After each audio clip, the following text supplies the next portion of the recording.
Imagine this, you're looking for a phone that doesn't burn a hole in your wallet, but still somehow gives you that top-tier feel. Not some boring mid-range compromise, but something that actually makes you go, wait, this is the fan edition? Well, that phone might be the Galaxy S25 FE. Because if the leaks are true, this thing isn't just playing catch-up with the flagships, it's chasing them hard. In fact, the changes Samsung is making here make the S25 FE one of the most exciting phones in their entire lineup. Not because it folds, not because it costs over $1,000, but because it's finally making premium feel reachable. Hey friends, Sam here. Welcome back. If you love tech that makes sense, news that's actually useful, and early sneak peeks before anyone else, go ahead and like this video, share it with someone who's always asking you what phone to buy, and don't forget to subscribe for more videos like this. Before we jump in, quick heads up, if you're planning to buy the Galaxy Z Fold 7 or Z Flip 7, grab the amazing offers. Using the exclusive links below, you can score a free storage upgrade, doubling your storage at no extra cost, plus get $200 in Samsung credit just for reserving. On top of that, you can get up to $1,000 in instant trade-in credit, making it the perfect moment to upgrade. And if you've been eyeing the Galaxy Watch, the deals are just as exciting. The Galaxy Watch 8 and Watch 8 Classic are up to $250, $300 off, and the new Watch Ultra deal is live too. Pick up any new Galaxy Watch through the links below. You can grab 30% off Galaxy Buds 3 Pro and 15% off Buds 3.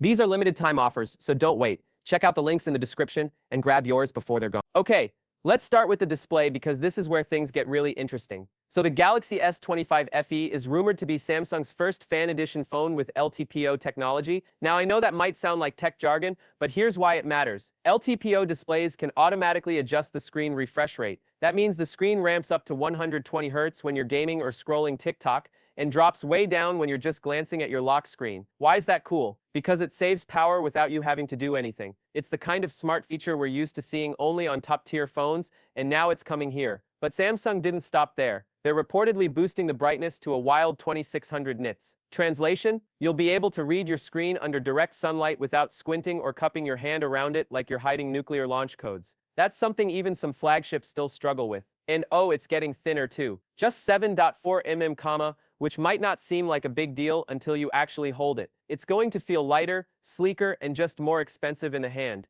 Now here's where it gets really bold. Samsung might be powering this phone with the full Exynos 2400 chip, not a cut-down version like in previous FEs, the real deal. If that happens, you're looking at smooth performance across the board, gaming, multitasking, video editing, bring it on. It's the same chip used in the Galaxy S24 series in certain markets, which means it's got flagship DNA. Battery-wise, we're also seeing a quiet but important upgrade. The S25 FE is tipped to get a 4,900 mAh battery, slightly more than last year. And paired with that efficient LTPO display, that combo could easily get you through a full day, even if you're a heavy user. Charging speed is also finally catching up. Instead of the sluggish 25W speeds we've seen before, the S25 FE might support 45W fast charging. That's a massive quality of life upgrade. Just plug in for 20-30 minutes and boom, you're good for the rest of the day. Let's talk about the cameras. According to leaks, the rear camera setup might stay mostly the same as the S24 FE. That might sound disappointing at first,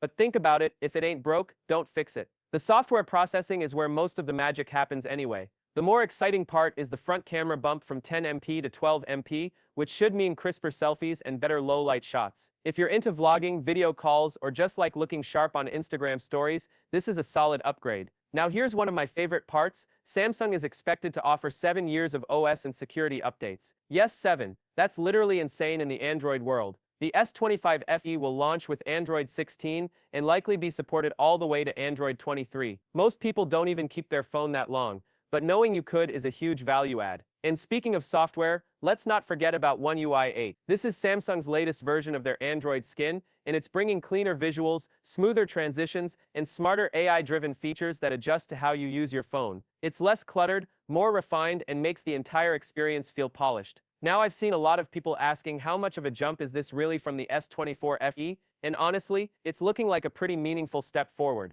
Brighter screen, better battery life, faster charging, stronger performance, and longer support. That's a solid list of reasons to hold off on upgrading for just a little longer. The launch is expected sometime around September or October, right in line with Samsung's usual release pattern. And with the Fold 7 and Z Flip 7 launching just before it, you can bet Samsung will make sure the S25 FE stands out in its own spotlight. Here's my take. If Samsung nails the pricing, and let's be honest, that's always the wild card, The S25 FE could easily become the phone for people who want a premium experience without blowing past $800. It's no longer just the light version of the Galaxy S, it's turning into a proper flagship alternative. So yeah, this phone might not fold in half or cost $1,600, but it could end up being the one that actually makes the most sense for the most people. And that's why you should keep it on your radar. I'll be following every new leak, early hands-on, and real-world testing update as soon as they land, so stick around. We've got a lot more to unpack over the next few weeks.